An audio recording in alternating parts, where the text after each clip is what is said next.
నా పేరు డాక్టర్ కవిత, fertility specialist, శ్రేష్ఠ fertility centre, Neredmet ECL. ఈరోజు మనం సెమన్ అనాలిసిస్ లేదా స్పామ్ టెస్ట్ గురించి తెలుసుకుందామండి.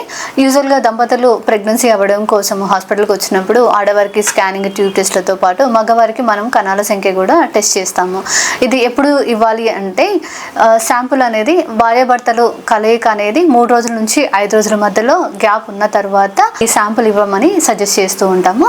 ఒకసారి శాంపుల్ ఇచ్చిన తర్వాత ఫిజికల్ అపియరెన్స్లో అంటే దాని కలర్ ఎలా ఉంది, pH ఎలా ఉంది, అందులో ఫ్రక్టోజ్ ఉందా లేదా, లిక్విఫాక్షన్ ఎట్లా ఉందా అనేది చూస్తాము. దాని తర్వాత మైక్రోస్కోప్లో చూస్తాము, మైక్రోస్కోపిక్ ఎగ్జామినేషన్ చేస్తాము.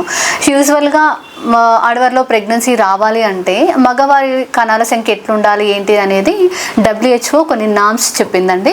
అందులో స్పామ్ కౌంట్ అనేది యూజువల్గా 15 మిలియన్ పర్ ml అనేది ఉండాలి. అలాగే మొటిలిటీ అంటే కదిలే కణాల సంఖ్య అనేది ఓవరాల్గా మనకు ఒక 40% ఉండాలి. అందులో ర్యాపిడ్లీ ప్రోగ్రెసివ్ అంటే ముందు కదిలే కణాల సంఖ్య అనేది 32% వరకు ఉండాలి. అండ్ నెక్స్ట్ మార్ఫాలజీ అంటే చూడడానికి ఎట్లుంది. యూజువల్గా స్పామ్లో ఆక్రోజోమ్తో పాటు తల, మధ్య భాగముతో కానీ ఇట్లా కొన్ని పార్ట్స్ ఉంటాయి అన్నమాట.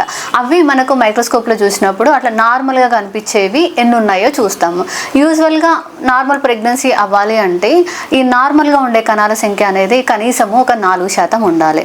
అండ్ దాంతోపాటు వైటాలిటీ టెస్ట్ అంటే ఎన్ని చచ్చిపోయిన కణాలు ఉన్నాయో, ఎన్ని నార్మల్ కణాలు ఉన్నాయి అనేది కూడా మనం చూస్తూ ఉంటాము. దీంట్లో కనీసం ఒక 58% అనేది నార్మల్గా ఉండాలి.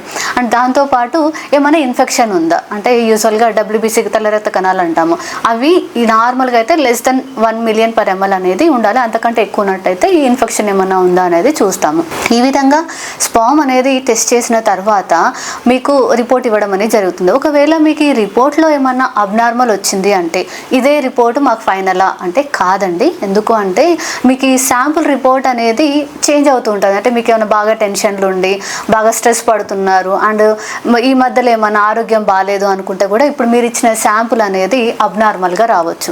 కాబట్టి మళ్ళీ మీకు డాక్టర్ సజెస్ట్ చేస్తారు ఒక వారం 2 వారాల తర్వాత మీరు మంచిగా కరెక్ట్గా ఫుడ్ తిని మంచిగా నిద్రపోయి హెల్త్ కరెక్ట్గా చూసుకున్న తర్వాత మళ్ళీ ఇంకొక శాంపుల్ ఇచ్చినట్లయితే ఆ శాంపుల్ రిపోర్ట్ని బట్టి మీకు కణాల సంఖ్య ఎలా ఉంది అనేది ఫైనల్గా డెసిషన్ అనేది తీసుకోవచ్చు. ఒకవేళ మీ కణాల సంఖ్య బాగానే ఉంటే కనుక అండ్ మీ వైఫ్ కనుక అన్ని రిపోర్ట్స్ బాగానే ఉంటే నార్మల్ ట్రీట్మెంట్స్తో యూజువల్గా ప్రెగ్నెన్సీ అవ్వడానికి ఛాన్స్ ఉంటుంది. ఒకవేళ కణాల సంఖ్య తక్కువగా ఉంది అంటే డాక్టర్ చూసి దాన్ని బట్టి మీకు స్కానింగ్ కానీ ఇంకా ఫర్దర్ టెస్ట్ కానీ అండ్ లేదంటే వేరే ట్రీట్మెంట్స్ కానీ సజెస్ట్ చేయడం అనేది జరుగుతుంది. Thank you.